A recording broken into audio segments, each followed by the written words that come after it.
Awareness on reproductive health and rights plays a pivotal role in allowing societies to understand the challenges and requirements of men, women, and young people, and it serves as a cornerstone in helping governments to introduce appropriate laws, policies, and their successful implementation to ensure rightful spaces and choices of life for people. Committed to achieving Sustainable Development Goals and being a signatory to the International Convention on Population and Development and Family Planning 2020, the government of Pakistan over the last few years has launched some laws and policies to reduce gender-based violence and child abuse as well as to empower youth, and has made efforts towards implementing them.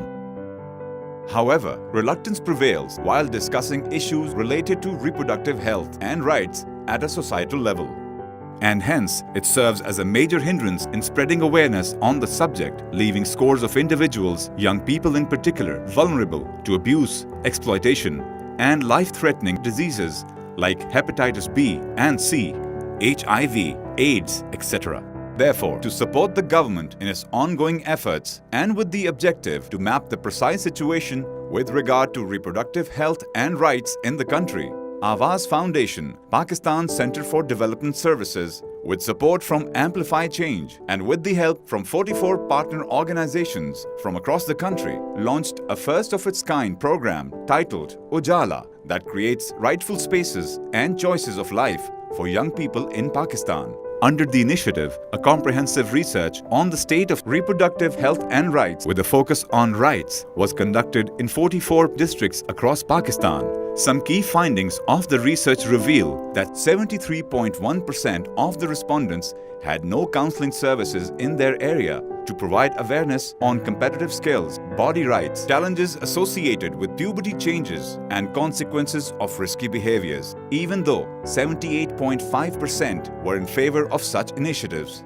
It was also revealed that cousins and friends were the primary sources of information for most young people in Pakistan regarding their reproductive health and rights. Moreover, 62% young people and 81% healthcare providers were in favor to give reproductive health rights related classes in schools to ensure that correct information is passed on at a suitable time and through an appropriate source so that the next generation can be kept safe from violence and abuse. Pregnancy in less than 2 years of a childbirth came out to be the #1 reason why emergency contraceptives were prescribed. Poverty, underage pregnancy, and cases of pregnancy without marriage were next on the list.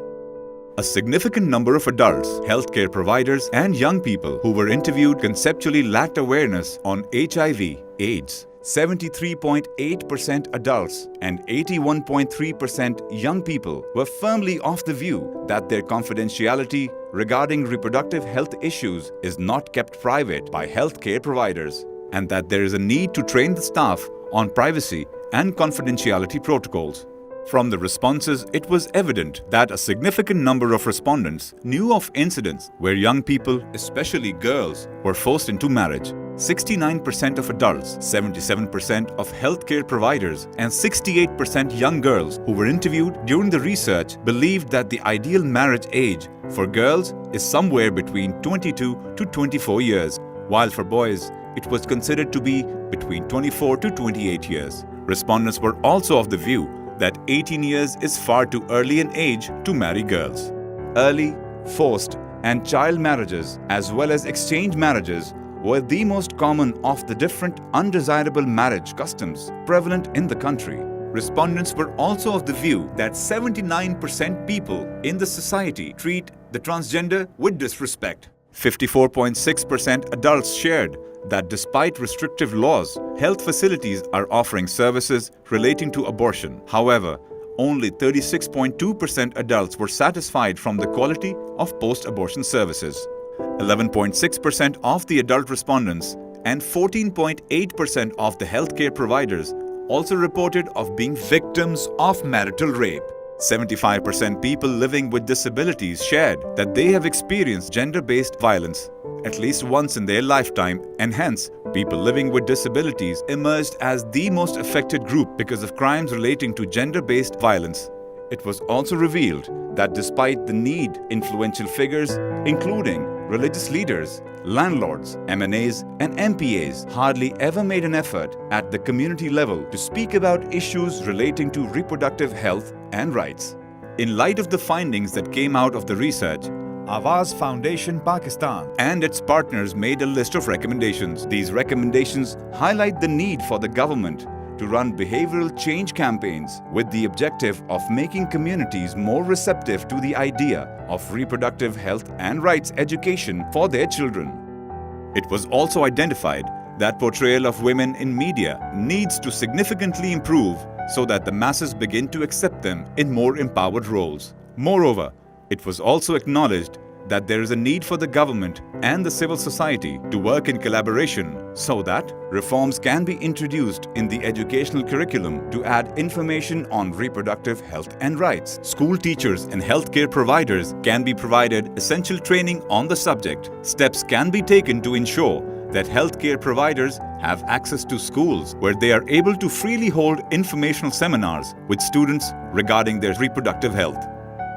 Media, including print, electronic, and social media, can be extensively utilized by both state and non-state actors who are working on important issues such as family planning, reducing gender-based violence, and noxious masculinity.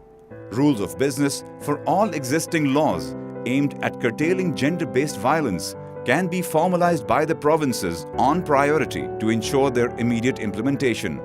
Policy can be devised to ensure that the minimum age of marriage across Pakistan is 18. Special efforts can be made to ensure that transgender children are enrolled in schools and later given preferential seats in higher education institutes. Awareness can be raised with regard to the right of transgender people, as well as laws relating to marriage, abortion, domestic violence, sexual harassment, cyberbullying, and HIV/AIDS. Awaz Foundation Pakistan and its partners under Ujala hope that the program's findings and recommendations will go a long way in creating an enabling environment for all stakeholders and will help in improving the state of reproductive health and rights in Pakistan.